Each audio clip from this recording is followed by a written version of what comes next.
ከሚኒሶታ እጅግ በጣም አሳዛኝ ዜና ወጥቷል። እሱም ምንድነው? ጸጋ አድማሱ የተባለ ኢትዮጵያዊ ወጣት 3 ንጹሃን ነፍሶችን እንግዲህ አጥፍቷል ማለት ነው። ይህ ግለሰብ እንግዲህ የጭነት መኪና አሽከርካሪ መሆኑ ተገልጿል። እንዲሁም አፓርትመንት ውስጥ ነው የሚኖረው። ከሩሜት ጋር እንደሚኖርም ተዘግቧል።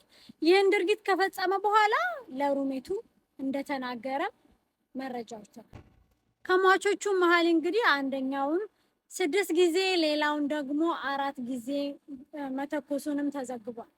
ፖሊስ ከያዘውን በኋላ እንግዲህ በሰጠው ቃል መሰረት ይህንን ድርጊት የተፈጸመው በ65 $፣ አማካኝነት እንደሆነ እንዲሁም ደግሞ ሚስትና ልጆቹንም ከኢትዮጵያ ወደ አሜሪካ ለማምጣት 7 ዓመት ፈጅቶበታል። እንደዛም ሆኖ ግን እነሱን ማምጣት እንዳልቻለና የአሜሪካ ዜጋ በ2018 እንዳገኘ ነገር ግን ስቲል ቤተሰቡን ማምጣት ባለመቻሉ ብስጭት ውስጥ እንደገባም ጭንቀት ውስጥ እንደገባ ማለት ነው። እሱንም አክሎ ተናግሯል። ነገር ግን እንግዲህ ምንም ያህል ብስጭት ውስጥ ቢገባ ይህ ድርጊት ትክክለኛ ድርጊት አይደለም። እጅግ በጣም በጣም አሳዛኝ ወንጀል ነው እንግዲህ የተፈጸመው። በጣም ያሳዝናል ራሱንም። ምክንያቱም የምንድነው ለትንሽ ለ65 ማለት ጋይስ እንግዲህ ያስቡ፣ ጥይት እንኳን የገዛበት ዋጋ ከዛ በላይ ነው።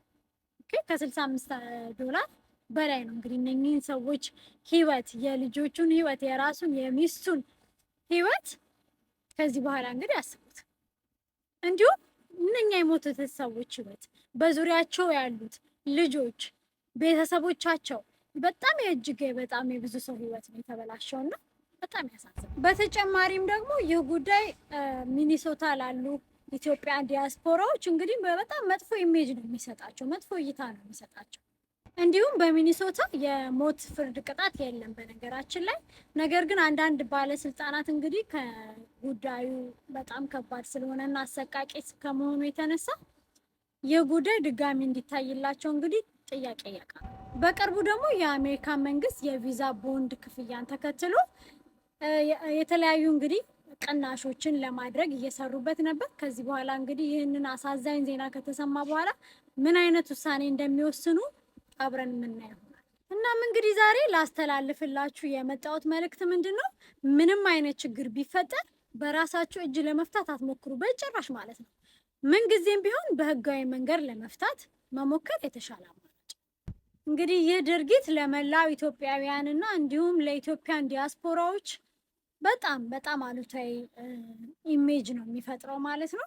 እንዲሁም ደግሞ እንደዚህ አይነት ድርጊቶች ስለ ኢትዮጵያውያን አሉታዊ ነገሮች እንዲነገሩ እድል ይፈጥራል ማለት ነው።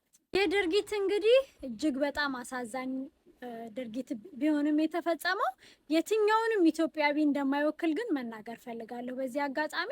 ይህ እንግዲህ የተወሰኑ ወይም ጥቂት ሰዎች ድርጊት ወይም ደግሞ ውሳኔዎች በራሳቸው ውሳኔ የራሳቸው ይሄ ኢንዲቪዥዋል ዲሲዥናቸው መሆኑን ማሳወቅ ፈልጋለሁ። ምክንያቱም የዜና እንግዲህ እንደምታውቁት በዓለም እየተሰራጨ ነው ያለው። አሜሪካ ላይ ብቻ አይደለም፣ የተለያዩ ቦታዎች እዚህም አሜሪካም ኒውስ ላይ እንግዲህ እያየን ነው እና በጣም ከባድ ነው። ለኢትዮጵያ የሚሰጠው ኢሜጅ እንዲሁም ደግሞ ለቤተሰቦቻቸው እንግዲህ ፈጣሪ መጽናናትን ይስጣቸው እያልኩኝ ለሁላችሁም መልካም